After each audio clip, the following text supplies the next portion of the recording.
ఎన్నికల్లో ఇచ్చిన 6 గ్యారంటీలలో 5 గ్యారంటీలను అమలు చేసినాం.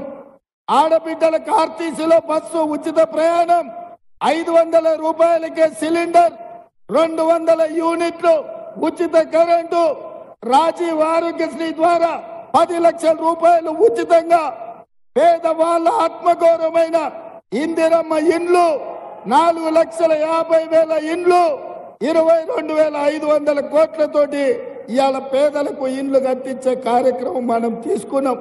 ఇన్ని కార్యక్రమాలు మనం చేస్తుంటే కేటీఆర్ అంటున్నాడు మీ 6 గ్యారంటీలు అమలు కాలేదని. అందుకే ఈ వేదిక మీద నుంచి కేటీఆర్ కు సూచన చేస్తున్నా, అయ్యా నీకు సినిమా పరిశ్రమ వాళ్ళు బాగా తెలుసు కదా, నువ్వు మంచిగా చీర కట్టుకొని తయారయ్యి ఆర్టీసీ బస్సు ఎక్కు. కేటీఆర్ కు సూచన చేస్తున్నా, మంచిగా చీర కట్టుకొని ఆడపిల్లలాగా తయారై ఆర్టీసీ బస్సు ఎక్కు. ఒకవేళ నిన్ను టికెట్ అడిగితే 6 గ్యారంటీలు అమలు చేయనట్లే. టికెట్ లేకుండా నువ్వు ఇంద్రవెల్లి గాని, నాగోబ జాతర గాని, భద్రాచలం రాముల వారిని గాని, యాదగిరిగుట్ట లక్ష్మీ నరసింహస్వామిని దర్శించుకోవడానికి ఒక్క పైసా అడగకపోతే మా 6 గ్యారంటీలను అమలు చేసినట్టే. అందుకే మిత్రులారా, ఇవాళ మనం మన రాష్ట్రాన్ని అభివృద్ధి చేసుకుందాం. మనం ఆదిలాబాద్ నుంచి అత్రం సుగుణను ఎంపీగా గెలిపించుకుందాం. ఇన్ని మనం చేస్తుంటే బీజేపీ మనకేమిచ్చిందయ్యా?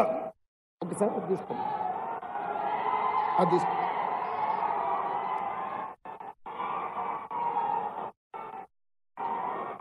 బీజేపీ తెలంగాణకి ఏమిచ్చింది? నేను మిమ్మల్ని అడుగుతా, బీజేపీ ఏమిచ్చిందంటే మీరు గాడిద గుడ్డ అనాలి. మోడీ ఏం తెచ్చిందంటే గాడిద గుడ్డ అనాలి. రెడీనా?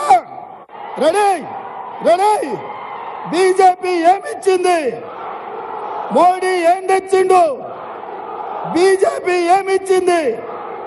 మోడీ ఏం తెచ్చిండు? బీజేపీ ఏమిచ్చింది? మోడీ ఏం తెచ్చిండు?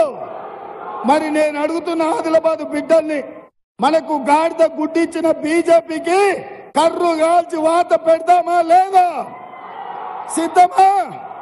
బీజేపీకి కర్రు కాల్చి వాత పెడతారు కదా. అత్రం సుగుణకు 1,00,000 మెజారిటీతోని ఇక్కడ ఎంపీగా గెలిపించాలి. రెడీనా? నేను 1,00,000 అంటే మీరు పక్కా అనాలి. Okay okay. 1,00,000 1,00,000 1,00,000 1,00,000 1,00,000 1,00,000 1,00,000